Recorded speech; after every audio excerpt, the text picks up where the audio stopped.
Para algumas pessoas é muito difícil pedir desculpa, para outras é quase um vício. Afinal, muita gente conhece alguém que pede desculpa o tempo inteiro. O fato é que o ato de se desculpar envolve assumir a nossa responsabilidade. Vamos começar a nossa rodada de entrevistas ouvindo o Felipe Batista, que é psiquiatra. Ele explica, então, o que está por trás disso. Olha só.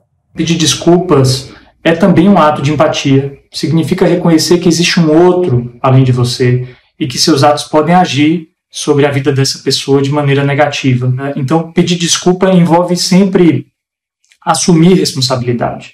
Uma pessoa que se sente muito insegura e ameaçada provavelmente terá uma dificuldade maior em se desculpar ou tente justificar o seu ato encontrando outros culpados. Para se desculpar de verdade, é preciso uma boa dose de coragem. É importante deixar claro que a gente não tem que pedir desculpa sempre.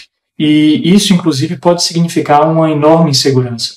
Na verdade, excesso de desculpa pode acabar matando a nossa confiança. E até, o que é mais importante, diminuindo o valor da desculpa quando a gente realmente lamenta por algo. Então, no final, esse excesso de desculpa acaba sendo visto como uma forma de submissão, especialmente em nossa vida profissional, por exemplo. Então, para a desculpa comunicar um verdadeiro arrependimento, não é necessário que a gente se sujeite a tudo, nem que a gente se humilhe. Sabe que eu estava ouvindo e fiquei aqui pensando, né? A gente fala sobre a dificuldade de algumas pessoas de pedir desculpas, e isso pode ser uma dificuldade de reconhecer o erro. Então, na verdade, a dificuldade antecede, inclusive, esse momento do pedido de desculpas. E se pedir muitas desculpas pode ser uma consequência de falta de segurança, de insegurança, eu penso também se vulgarizar o pedido de desculpas não pode ser o inverso. A não responsabilização, a gente fala que pedir desculpa é se responsabilizar, né, por aquilo que a gente fez e pelo sofrimento que a gente pode ter causado. Mas isso quando é um pedido de desculpas genuíno. A vulgarização do pedido de desculpas pode ser justamente uma tentativa de se retirar da esfera de responsabilidade.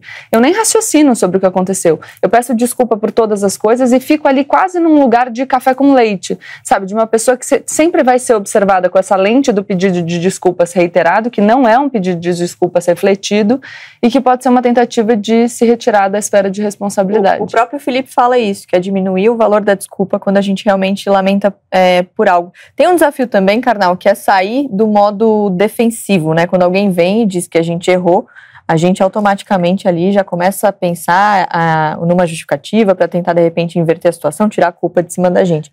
É difícil sair desse modo defensivo? Toda relação humana é atritiva. Toda a existência humana é cercada de erros. Não é possível existir no mundo sem errar. Se eu tenho consciência de que eu de fato errei, as desculpas deixam de ser retóricas e trazem uma ideia de refazer uma ação, colaboram para a consciência, transformam. Agora, utilizar desculpas como interjeição, como argumento retórico, desculpa aí qualquer coisa, essa frase, qualquer coisa, se eu não tenho consciência, não existe culpa, não houve erro, não há dolo, então eu vou ter que pensar uma série de coisas, nunca é por qualquer coisa. Bom, agora, realmente o mais importante para mim não é o ato retórico da desculpa, mas a ação. Eu sou uma pessoa que, talvez apesar de vir de tanto tradição protestante quanto católica, eu acredito na fé, mas eu acredito nas obras. Nossa, como eu acredito nas obras. Então, não me mostre seu arrependimento por um discurso. Não me mostre sequer por uma cenografia, me mostre pela ação. Você se atrasou hoje, você sabe que para mim horário é uma questão de caráter. Você se atrasou, acontece com todo mundo. Na próxima não se atrasa. Agora, se você chega atrasado todas as vezes, desculpe, você não está me levando em conta, continua sendo uma pessoa errada e está me dizendo claramente, não estou nem aí, você que vai me esperar o tempo que eu decidir. Então, pega essas desculpas e enfie em algum lugar. Olha, eu vou assumir aqui, né, porque ele não continuar a fala dele. Chegou a hora do nosso Momento Tonight. A gente tá falando aqui sobre pedir desculpa depois de um erro, mas tem um outro sentido pra desculpa, que é aquela desculpa esfarrapada pra não fazer alguma coisa. E aí a gente sabe que a criatividade vai longe, né? Então a produção pensou em alguns eventos que a gente vai ter que inventar alguma coisa pra fugir, pra trazer leveza um pouquinho pra nossa conversa aqui, como a gente sempre faz. O primeiro deles, vou começar com o Leandro Carnal. Uma reunião que claramente podia ter sido um e-mail. Nossa, gente, eu vou me acabar nesses momentos tonight, porque eu não invento desculpa. Olha, eu lutei a vida inteira contra isso, né? Mas não poderia ser. Então eu diria assim, Na hipótese de você não ser imortal e eu não ser imortal, vamos valorizar o nosso tempo? Eu não sei se é uma desculpa. Desculpa esfarrapada eu preciso dar banho no meu peixe e não posso participar dessa reunião. Então vou melhorar. Hoje é dia de fazer babyliss, não posso. Mas a gente pode usar essa. A gente pode usar essa. Eu também posso, é pra ser esfarrapada. É verdade, então a gente não entra no esfarrapada. Mas eu gosto da desculpa do preciso dar banho no meu peixe, é aniversário de... Como que é? Minha avó tem aula de judô, tem tanta coisa, gente. Arrumar a gaveta das meias em ordem de cores. Isso daí eu coloco lá. Mas eu poderia dar essa desculpa. Eu também. Real? Eu também. Vai, sua vez, pensa numa. Ai, gente, eu não sei, desculpa, esfarrapada. Eu usado dar banho no peixe. Isso é uma pessoa que o quê? Acompanha a internet e já viu esse meme, já viu essa desculpa e tá aqui, ó, na cabeça. Não sei, minha avó vai trocar de faixa no essa karatê? Também, olha aí, ó, a referência vem toda da internet. Vocês ajudam a gente na hora das desculpas esfarrapadas com os memes e com as brincadeiras. Bom, vamos continuar a nossa conversa então? Você já ouviu falar alguma vez que os canadenses são muito educados, pedem desculpa pra tudo? Até quando alguém esbarra neles na rua, eles pedem desculpa. A gente conversou com o Marcos Mello, que é publicitário, mora no Canadá há 2 anos. Ele contou pra gente se isso tudo é verdade, olha só. Eu moro na parte leste, na costa leste do Canadá.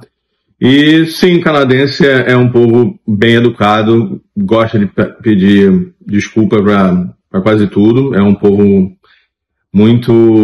que tem um senso de coletividade muito grande.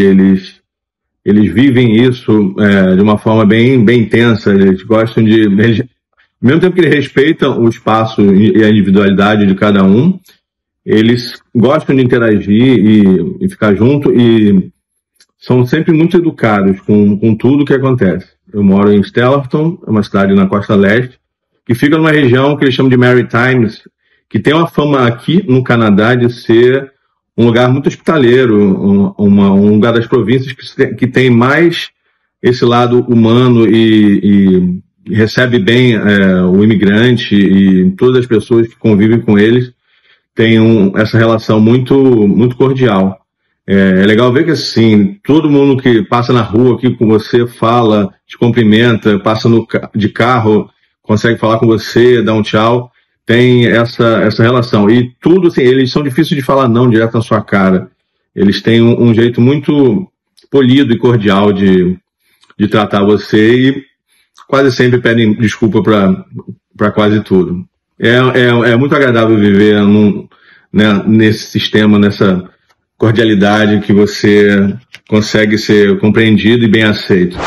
Gosto muito dessa etiqueta formal que eu identifico na Inglaterra, no Canadá, essa questão que às vezes pode parecer mais sincera, às vezes pode ser como um francês que diz "je suis désolé", mas não está desolado, não está sentindo. Eu sempre levo em conta como historiador que os povos formais também são capazes, como agora há pouco no Canadá apareceu um cemitério clandestino em uma escola indígena, onde as crianças indígenas eram forçadas a estudar, e recentemente, nós estamos falando do século XVII. Então, eu sempre acho que nós temos grandes potenciais de maldade, todos os povos, inclusive nós brasileiros, mas a formalidade com os estranhos é um bom indicativo de civilização. Você pede muitas desculpas por esbarrar, por ser esbarrado no metrô, e eu acho isso muito bom, mas o principal é prestar atenção no outro, mais do que a fala. É prestar atenção na outra pessoa. Porque pode ser um "so sorry", assim, sai do meu caminho, desgraçado, so sorry. Mas eu também concordo, o Canadá é um lugar de gente muito educada. Bom, como fazer então um pedido de desculpas do jeito certo, do melhor jeito? Em 2017, a psicóloga americana Harriet Lerner publicou o livro Why Won't You Apologize? Em português significa Por que você não pede desculpa? Esse livro ainda não foi publicado aqui no Brasil, mas só pra gente ter uma ideia, a autora tenta explicar então como um simples pedido de desculpa pode ajudar a curar algumas mágoas. Então, como fazer então um pedido de desculpa? Com base no livro, a nossa produção separou algumas dicas dela pra gente. Vamos ver na tela? Olha aí. Primeiro, a gente tem que focar nas nossas ações e não na reação da outra pessoa. Por exemplo, em vez de dizer sinto muito se você tá magoado com o que eu disse, diga sinto muito pelo que eu disse. Não adianta tentar encontrar algum culpado ou quem começou, digamos assim, a discussão. Além de pedir desculpa, é importante adotar uma postura que demonstre que você mudou. Vale lembrar Aquele pedido de desculpa não basta, a gente tem que fazer o necessário para restabelecer a confiança. As desculpas nunca devem silenciar o outro. Não é legal dizer, por exemplo, já pedi desculpa 1000 vezes porque você insiste em voltar a tocar nesse assunto. Elas também não podem servir só para aliviar a culpa que a gente está sentindo. E por fim, a gente não pode achar que os nossos sentimentos ou a nossa culpa são maiores que a dor do outro, que a mágoa que a gente provocou. Eu tô problematizando aqui, porque, enfim, tenho focar nas suas próprias ações e não na dor que o outro sentiu, mas muitas vezes, ainda que não consciente de que a sua ação de fato seja capaz de provocar aquela dor do outro, você pode estar no processo, mas você pode dizer que sente muito por aquela pessoa ter ficado chateada. Penso que é uma possibilidade de desculpas que pode evoluir, porque depois tem ali não buscar por culpados, mas ao mesmo tempo fala de não espiar a sua culpa, alterar comportamento. Só que para a gente decidir alterar o nosso comportamento, a gente precisa se conscientizar da nossa responsabilidade pela nossa ação. Então, eu não sei, me parece um pouco contraditório.